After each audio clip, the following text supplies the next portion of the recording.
Siang semuanya. Jadi kita akan sambung mentorship kita lagi. Dan sekarang Euro USD. I give you a good example. Ini adalah cara kamu counter order flow. Ya. Jadi key poinnya adalah harga retrace cukup dalam dan kita sekarang berada di diskon. Nah, tentunya untuk bisa menuju high ini or even equal high ini, semua gap ini perlu di-inverse. Tapi kalau kamu lihat di sini, harga masuk ke dalam fair value gap. Dan yang perlu kita ukur adalah bodinya. Karena dari situlah kita bisa mendapatkan confident bahwa ini akan going higher, ini nggak akan kuat going higher. Jadi kalau kamu lihat, itu harga stop di midpoint ya, dan di saat yang sama, kita punya fair value gap buy.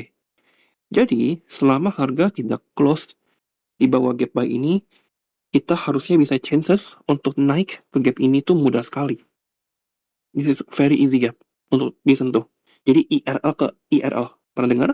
Ya, dan tentunya level invalidasinya adalah selain yang tadi, kita close di bawah gap ini. Ya, jadi kalau gap itu ke inverse, kemungkinan kita bakal hantam relatif equal low yang di bawah. Seperti itu. Oke? Jadi, kita tinggal mencari pola buy untuk targeting this IRL. Kalau misalnya nanti di M5 pun, itu tidak menunjukkan adanya MSS, maka kemungkinan gap ini bisa dijebolin. Ya dong, kalau misalnya di M5 sama M1 itu candle-nya naik terus, maka otomatis gap di H4-nya itu nggak akan turun. Dia pasti tetap akan naik dan berujung tembus. Oke? Kita masuk ke M5, dan seperti biasa kamu harus marking Asia Low, Asia High. Ya, kita prefer Asia Low diambil untuk buy, tapi nggak harus juga. Ya, yang penting kamu marking dulu saja. Ini adalah Asia Low ya, di bawah sini. Oke, so jadi di bawah ini adalah Asia Low, dan di atasnya adalah Asia High. During London, itu tidak diambil ya. Jadi ini saat London, kamu lihat ya, harga muter dan bikin relatif equal low. Jadi kamu bisa lihat nggak di sini tuh ada relatif equal low di atas fair value gap H4. Make sense? Jadi kita prefer harga turun dulu, sahabat sekali, baru nanti cari buy. Or even, bisa aja harga turun dalam, matiin low ini, either stop di gap ini, dengan breaker, lalu naik ke atas, itu juga bisa. Apakah bakal HOTD? Ya, jawabannya tidak ya. Tidak. Ya, karena kita masih punya gap H4 yang belum ditembus. Jadi tugasnya adalah menunggu. Ya, kita tunggu jam 7 minimal. Karena itu New York kan. Ini jam 7 nggak? Belum ya, ini masih ada di makro. If, kalau saat makro, itu harga naik ke atas, ya. Kalau misalnya saat makro, itu dia harga lempar ke atas, bisa tembus ini. Maka di New York itu bakal continuation. Jadi ini profilnya adalah AC-nya naik, Londonnya sideways, New Yorknya bakal naik ke atas. Kalau misalnya bullish, itu jarang sekali.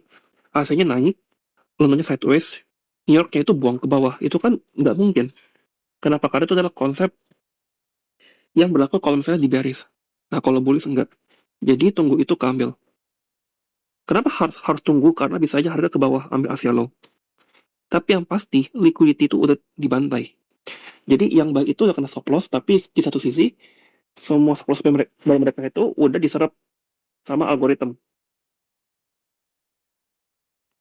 Tunggu shift-nya aja. Nah, itu belum shift. Kenapa? Karena saya nggak lihat ada fair value gap buy sepanjang itu. Jadi tunggu FVG-nya aja.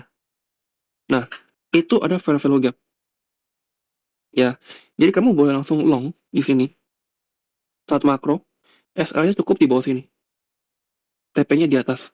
Tapi kita akan ke M1 untuk dapat yang lebih precise. Ya, oh nggak bisa, kejauhan. Ya, jadi kita akan kontrol di M5 aja. Kamu boleh long di area ini, SL-nya di bawah sini, TP-nya ini yang pertama, yang very easy. Nanti dari sini ke atas tinggal kontrol M5. Selama ada shift, langsung cabut aja. Nah, itu naik, harga masih ketahan di order block. Ini bagus. ya. Kamu lihat nggak, apakah OB ini punya fair value gap? Nggak ada. Makanya OB itu nggak perlu fair value gap, nggak harus. Kalau lagi ekspansi mau ke atas, fair value gap, order block. Ya, long kamu yang di sini itu berevent langsung ke bawah ini, karena harusnya ini nggak diambil lagi. Jadi ini yang harus nahan. Itu nggak boleh patah. Nah, gap nahan, harga buang ke bawah, tapi harga turun tanpa imbalance sell. Jadi kemungkinan itu turunnya adalah Judas. Nah, harga turun tipis sekali, ya, karena dia masih akumulasi di dalam volume imbalance di sini. Lalu rally lagi. Ini rally, sekarang bikin relatif equal high. Nah, harga rally, ada fair value gap, ya, berarti OF-nya masih bullish. Ya, keep printing higher, muncul order block, itu ada fair value gap, lihat ya, ini OF-nya kebetulan terus. Kamu nggak lihat kan ada CH sell atau shift sell sama sekali. Nah, lalu harga patah, gitu loh. Nah, ketika patah seperti ya, kamu harus tanya dulu, ini shift bukan menurut kamu? Enggak, kenapa? Karena shift itu nggak boleh begini atasnya rata atau bikin equal high equal low, itu nggak boleh. Jadi ini bukan shift in market structure, bukan. Ya, nah karena ini gapnya udah ke inverse jadi BPR dan kita punya relative equal low di bawah sini, SL kamu langsung roll over ke sini. Itu boleh seperti itu. Lalu harga higher, ya, terus itu ada fair value gap buy, apakah gagal? Ya masih printing higher, masih naik, ya, sampai market close. Jadi kalau kamu lihat itu tidak ada sama sekali, ya. Nah, pertanyaannya adalah apakah kita bisa buy di dalam FVG cell? Itu kan konteksnya kan. Jawabannya adalah seperti ini. Bisa, tapi, nah ada tapinya. Tapi apa? Tapi kalau misalnya drawnya ke atas. Jadi kamu benar-benar jaga di M5 bahwa ya udah selama gak ada tanda ke bawah itu berarti bakal jebol. Artinya apa? Ini kalau di H4 nanti pasti candle begini nih. Kalau di H4 ya, dia pasti bakal begini hijau gitu karena dia naik terus.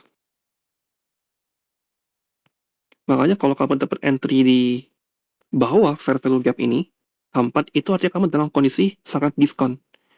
Jadi diskon itu nggak selalu tarik trading range, tarik high, tarik low, enggak. Ada logiknya juga.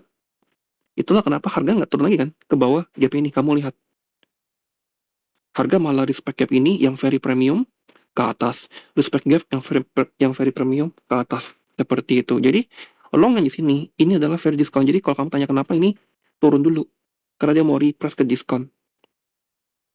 Di sini ada gap, ya nih ada ini efisiensi. Kamu bisa marking 50%-nya seperti ini. Ya, bodinya rapat kan, itu artinya apa? Akan going higher, algorithmic signature, seperti itu. Jadi selama nggak bikin pola turun, dia pasti akan naik terus, seperti itu. Nanti tinggal kamu combine sama elemen time-nya. Ini kan udah ganti hari ya, kalau di itu di Indo, tapi kalau di New York itu masih overnight, seperti itu. Jadi kamu hanya bisa roll over stop loss kamu terus kalau kamu in up ya, gitu. Tapi kalau misalnya nggak in up juga nggak apa-apa, karena kan aturannya sebelum jam 12 itu pasti bakal deliver ke liquidity terdekat. Nah, ini FVG 4-nya kamu boleh pecah jadi 4. Nah, seperti ini. Jadi kamu pasang kuadran. Bentar. Eh,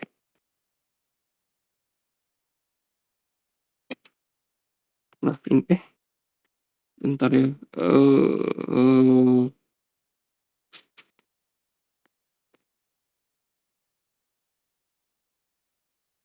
Saya mau ke yang ini gimana ya? Nggak mau ke itu. Ya udahlah, saya hapus aja lah ya. Ini kamu pasang weeknya. Ya, untuk apa? Untuk targeting. Jadi kamu lihat ya di sini, walaupun ini Asia ya. Kalau dia stop GCE, ya, berarti targetingnya bakal ke sini lagi. Bakal ke atas itu. Seperti itu. Itu ada di mentorship berapa ya? Kayak 2024 deh yang diajarin. Cuman saya nggak suka pakai konsep itu. Kenapa? Karena bagi saya ya inefisiensi ya inefisiensi gitu loh. Tuh ya, seperti itu. Jadi dari kuadran lari ke 0,5, dari 0,5 kamu perhatiin ya, itu nggak ada yang closing di bawah kan. Dia bakal lariin ke atas. Nah, kalau kita balik ke H4, maka dari sini udah confirm, biasanya pasti akan bullish. Dia akan kejar atas. Nah, karena ini ada gap di sini, ada volume, sorry, ada liquidity void. Jadi bisa aja harga nanti retrace dulu ke gap ini, baru pompa lagi naik ke atas. Yang terpenting adalah diskon gap ini itu berhasil deliver ke atas. Dia udah gagalin gap ini. Artinya kita akan going higher, minimal ke sini. Lalu nanti kita akan ke sini pelan-pelan. Seperti itu.